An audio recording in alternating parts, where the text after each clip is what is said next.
No, man. Took me right to the gate of the cemetery, looked up in there, and it was a tombstone, Frankenstein on it. Man, do you think, man, I was messed up for a long time. Man, I was messed up, man. Took me a while to get over that one. But that's how, that's in St. Elizabeth, and then St. Elizabeth was very much a part of the neighborhood. You always saw the people over there. And I actually have some years, early 2000s, I had an opportunity to go on the other side, on this side where they're building, I think it's the Coast Guard on this side, or I don't know what they're doing over there now. But it's just like stepping into the Civil War area. The buildings over there, y'all should go back there. Got trees. It's got to be hundreds and hundreds of years old. But anyway, I do remember that they had a Buckingham down there, and they would let some of the young African Americans go there and do what we call carry orders, take the groceries and stuff. And I went to Hart Junior High School. I went to Turner. I went to Chamberlain, and man, I got so many memories. The first memories I have about this block in particular is that I had a cousin, an aunt and uncle, who lived on Shannon Place, one block down. As a matter of fact, my cousin, he still lives there. You may know him, Arrington Dixon. He's got a house, green house right there. And his father was my mother's brother, oldest brother. And we used to come down here all the time, and my aunt, she made I couldn't wait for Christmas time, because she made the best Christmas cookies in the world. So, but anyway, we used to come down here all the time, so I was very familiar with the area. Matter of fact, his brother was the captain of the patrol boys for Bernie. And he told me that, and I want us to just understand the flavor, and I want you to understand what I'm saying, He told me that above there, remember, was mostly Caucasian or white neighborhood. And he would be out there, and kids would drive by, white kids would drive by and squirt them with water guns, while they stand on duty, trying to get the kids across the street, throw rocks at them, say mean things. Times have changed, thank God. But, so I got a lot of memories. I called my cousin today and asked him to give me some tidbits, because I personally have witnessed a lot of history myself right here, even with Muhammad Ali, And mentioning Muhammad Ali, this block right here, he told me that, and I remember they had a strong little African-American business community right here. Even when I was working here in the bakery, I used to manage this bakery right here. I started as a baker's assistant. I was the bean pie assistant. I came in here a few months after they opened it. They got the building in 1972. I started working here in 1972. I was the bean pie assistant, and I became a pastry chef. I wound up doing everything in here, including managing the building. But my most fun was standing right there. Our counter was right here, standing right there as a clerk. I loved it. I got to meet already. I knew so many people out here. I got to meet so many people out here, right? And this building right here, mostly what I know about this building before was a bakery. My sister went to Douglas Junior High School, and most of the kids in my neighborhood before my generation, and I say not generation, but my sister is 4 years older than me. All of the kids her age went to Douglas Junior High School. And we know that Douglas Junior High School used to be the Freeman School out here also, right? Up there on Douglas Road.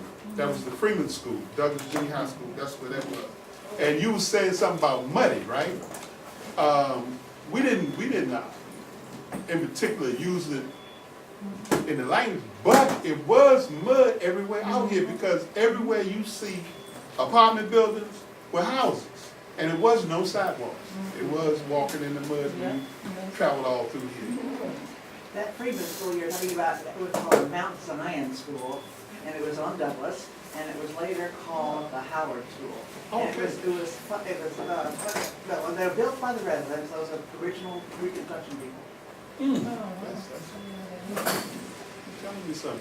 But everywhere you see apartment buildings out here that you know that were built in the 60s, that you can tell they're built in the 60s, that's where houses were, and it was no sidewalks. It was mud when you walked through here. And she mentioned the fruit. As a preteen, I guess, because I lost interest when I got about 14, but as a preteen, we used to come across Suitland Parkway, and all back here, off of Good Hope Road, back here, people had fruit trees. I mean, they were growing peaches like this. I'm telling you, later on, I'm talking about 1989, I rented an apartment at 14 and T, right down the street, with a little Korean shop right behind it. And I had a peach tree that was growing peaches like this. And that was almost 1990.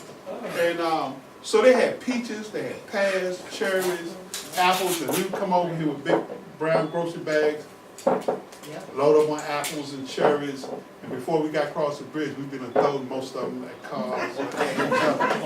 Muscadines. Remember the muscadines? We had a lot of muscadines. Muscadines.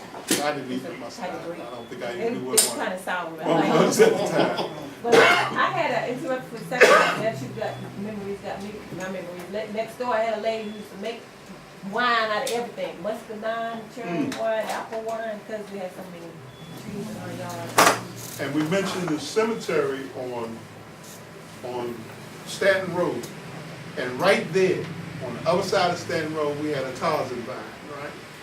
And, and we swing out, and like fools, we swing out over top of the cars. You come on Stanton Road, swing out over top of them, swing back. But right across from there was the museum, right? I mean, not the museum, the cemetery. Wood crosses and all like that. But I want to step it up. I don't want to, talk too long. But I understand, getting back to this block right here, I understand that catty corner to this building right here, and any of you who remember the school or any of the drama of the school, at one time they was having a problem about allowing the kids to play on a lot back here, right? And so that lot right there, catty corner, you can look out here, right here. That corner, I understand, it was a house that Freddie Douglas' wife used to live in, right? Right there, right? And also, I was here when Mr. Anderson had the print shop right across the street. The Williams had the dry cleaners. Hank had a store down there. Hank was a character. When I first started coming down here, Hank was sort of like a man in a business sense, you know what I mean? He was like a leader. He was a rascal, but he was like almost like a leader of the gang for the businesses. Now, the real leader of the gang was Dr. Kennard, Dr. John Kennard. That was my friend, right? And bringing it up, one of the main things I want to talk, I used to be in a group called Black Drum, right? I was 17, 18, this guy named Aaron Perry Jr. He was one of the founders of Pride with Marion Barrett. He lived almost next door to me. He was a grown man. I was like 7, he was 30. So he kind of turned me on to what was going on. He had tapes of Langston Hughes. He had books on the movement. And he told us that we need to do something with the children, right? And being in the project with a lot of children. So he and I, it was mostly his idea. I was just with it. But we wrote a proposal for Black Drum Incorporated, right? And Marion Barry was a patron, was our patron, right? Because he was up and through here a lot, right? They had what they called the Anacostia School Project back there off of Railroad Avenue, and it was a business. It was I think for a minute, before he was mayor, he had an office down here by the Big Chair, one of those houses right on the other side of the Big Chair towards the bridge. And we were up there a lot. And St. Teresa, y'all mentioned so many things. St. Teresa gave us the basement for our program. We had a paid summer job program, right? They accepted our proposal. They gave us a grant. We had 3 years summer jobs for kids in the neighborhood, and we would wind up in the basement of St. Teresa, right? And you know, so I know a little bit of history about St. Teresa. The African-American worshipers worship in the basement. You know, they allowed the African-American worshipers to worship in the basement, but we had the basement. So we could feel the history, and down there we wrote a play, and our main thing was, our production was called Let My People Go, right? And the children wrote a narrative, or they wrote a play, a set of scenes that started from slavery days up to, we dealt with the inventors, and then we dealt with the revolution. That's how we did it, the revolution. And that was our production. And then I'm gonna give you a fact. I want you to put a star by this. We had a musical production, right? We had the drummers and the African dancers, right? And we had rock and roll band. Very talented kids out here, I'm telling you, African American, I mean, this neighborhood, they dripping with talent even still today, and I'm sure. We had the electric guitars, the same people, right? Electric guitars, a real drum set, and they were very good, right?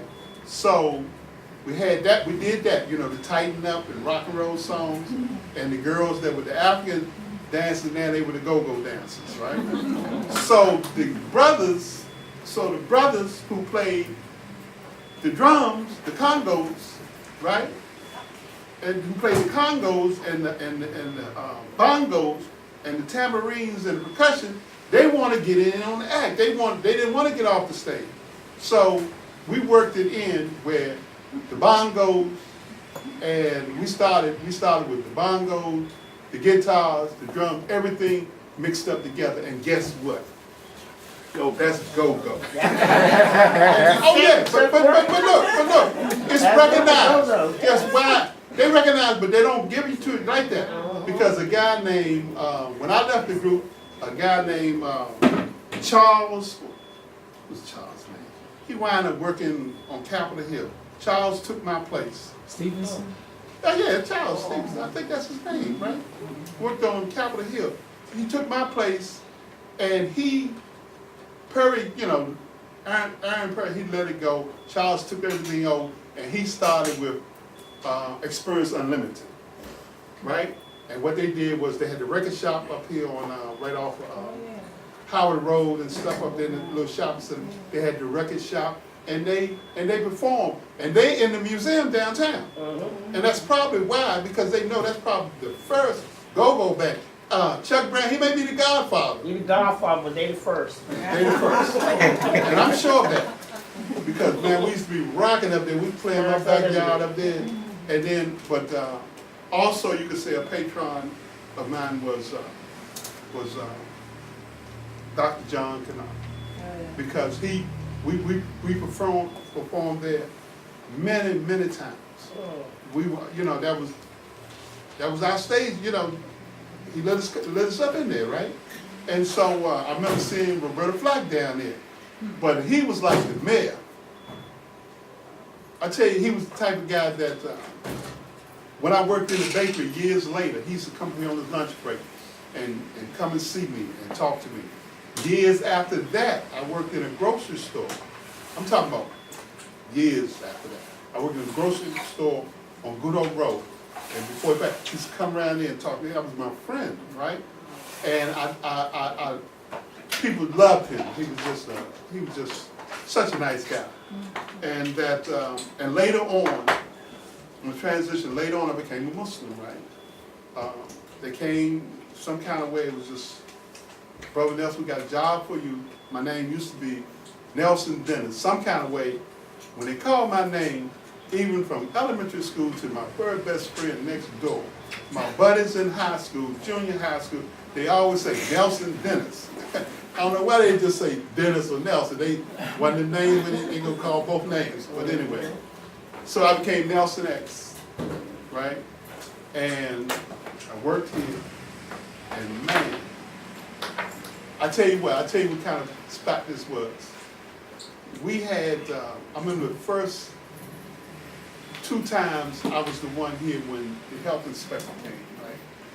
He couldn't believe that we baked in here. That's how clean it was. Brother Sabir and Richard 12X, they were our maintenance men. He couldn't believe that we baked in here because it was so clean.